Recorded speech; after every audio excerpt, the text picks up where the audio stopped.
We have Mega Heracross Raid Day in Pokemon Go. It's going down. It's going to be a lot of fun. Brand new Mega Pokemon being introduced into the game. And not only that, the shiny is fantastic. Even the regular one looks amazing. And maybe this Pokemon might even be impactful in Pokemon Go. So let's check out all the counters, the top tips, and the 100% IVs for Mega Heracross in Pokemon Go. So welcome to the Trainer Club. Here we go.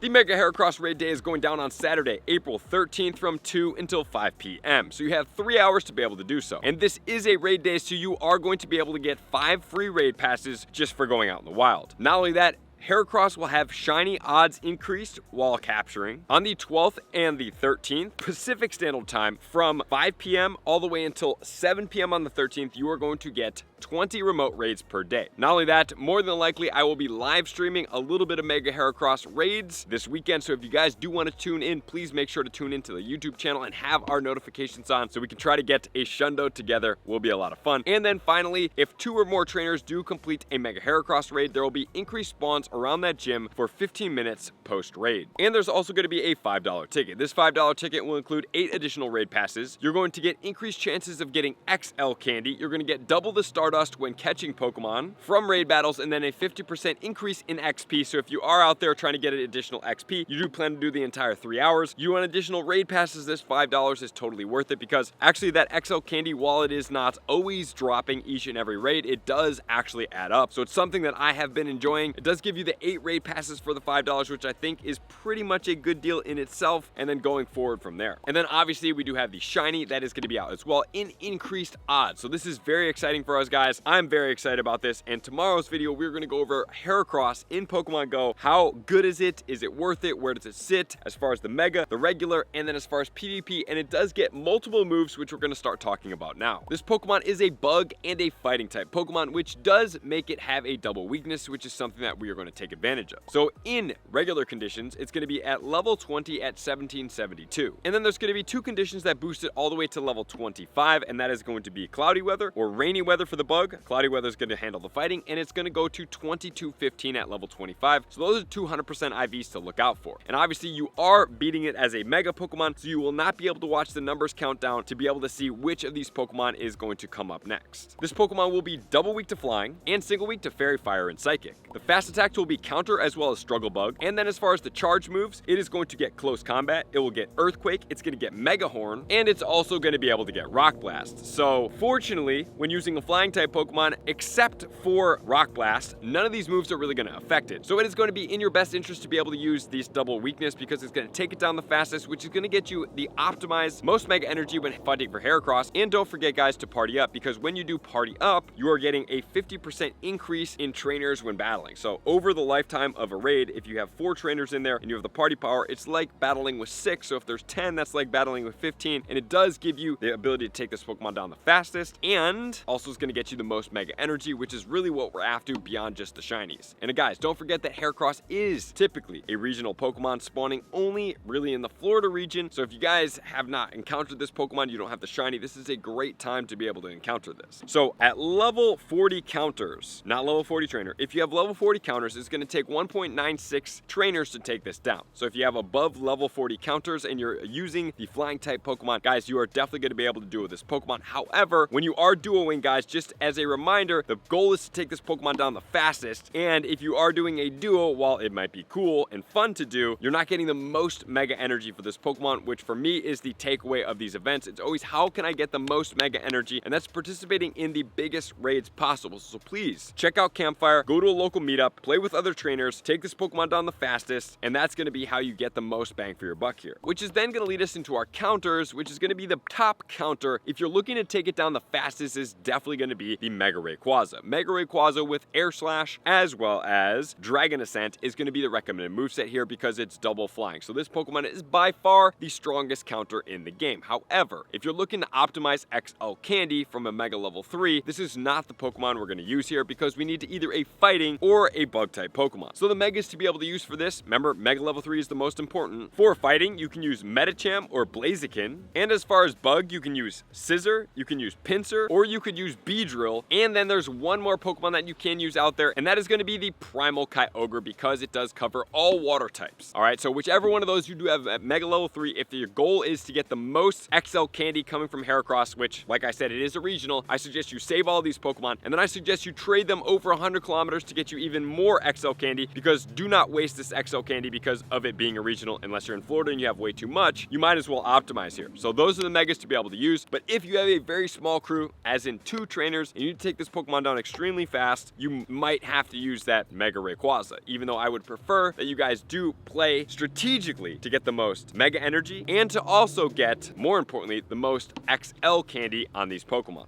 In spot number 2, it's recommending Shadow Rayquaza, but that's not out yet. In spot number 3, we have the regular Rayquaza, so Rayquaza is hitting the top 3 spots, even though one of the forms isn't out yet. In spot number 4, we're going to have Shadow Moltres with Sky Attack and Wing Attack. Guys, and just as a reminder, the Moltres for Sky Attack is going to require an Elite Charge TM because that is a legacy move. In spot 5, we are going to have the Apex Ho-Oh with Brave Bird in the Shadow form. In spot number 6, we actually have a Namarus with Fairy Wind and Fly. In spot number 7, we have Mega Pidgeot with Gust and Brave Bird. Guys, once again, I would just skip over this Pokemon if you can, because if you're going to use a Mega that's going to be flying, Mega Rayquaza is the one. In spot 8, we have Gust and Oblivion Wing on Yveltal. In spot 9, we're going to have the regular Moltres. In spot 10, we're going to have the Shadow Staraptor with Wing Attack and Fly. In spot 11, Shadow Zapdos. In spot 12, Apex Lugia. In spot 13, we have the Mega Charizard Y. In spot 14, we have Braviary with Air Slash and Fly. And in spot 15, we have the Staraptor in the regular form. So there's multiple different Pokemon in there. We have the Megas, we have the Shadow Pokemon, we have the Legendaries, and we have the budget counters. But guys, just a reminder, flying is going to be the double weakness that we do exploit as much as possible. So what are the weather conditions that we're going to look out for? Well, number 1, if it's windy weather, you're going to be able to absolutely destroy this Pokemon. Number 2, if it is going to be cloudy weather, you will get a boost to the Heracross, and you are looking for that 22-15. Or if it's rainy weather, you're going to get a boost to the Heracross as well. So guys, that's going to be everything you need to know about Mega Heracross in Pokemon Go, how to take it down the fastest, how to optimize the XL candy, the optimal Pokemon to use as far as your raid party, and to get everything you can out of this event. I do suggest getting the $5 ticket, but that is going to be if you at least raid an hour and a half. That is going to be worth it for me personally. You will be able to take this down. Definitely suggest going out and trying to find a campfire meetup if you're not plugged into the local community. Take this Pokemon down the fastest, get the most XL candy and the most Mega Energy, and then guys, as I always recommend, get multiple Mega Heracross all the way to Mega level 3. I prefer 4 of these Pokemon because that means that you can get each of these to be able to every day. If you do use one, it will wait 4 days, so you'll do 1, 2, 3, 4. On that 5th day, you're already back to the first one, and you're always getting the free Mega Evolution after that. So what I do during this time is I usually take a regular and a shiny, and I evolve it Mega every day, and then I have 2 to 3 to 4 of them that I just Mega evolve once, and I put them in a folder, and every time there is a free Mega Evolution on that Pokemon, I do it until it gets all the way to Mega level 3 for free in Pokemon Go. But you have to do that Mega Evolution once, and then if you do need more Mega Energy in the future, you can walk one, but you have to do at least 1 Mega Evolution to be able to walk and gain Mega Energy for that Pokemon. So doing a couple raids, you get free passes, you might as well optimize. Thank you guys for being here as always. Love and appreciate you guys. To all of my likers, commenters, subscribers, Patreon members. Everybody takes your support, subscription, and participation to X level. I'm gonna see you guys out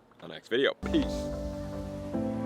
I want to take this time to thank everybody who supports me in every facet. It means the world to me, and an extra special thank you to all my Patreons. I greatly appreciate the extra support to continue to allow me to pursue Pokemon Go full time, allowing me to create my daily video uploads in the most timely fashion for everyone's benefit. Plus, I get the amazing experience of sharing my creative processes behind the scenes and raiding all around the globe with select upper tiers. Thank you everybody for being a part of the Trainer Club. You all mean the absolute world to me, and I will see you guys out on the next video.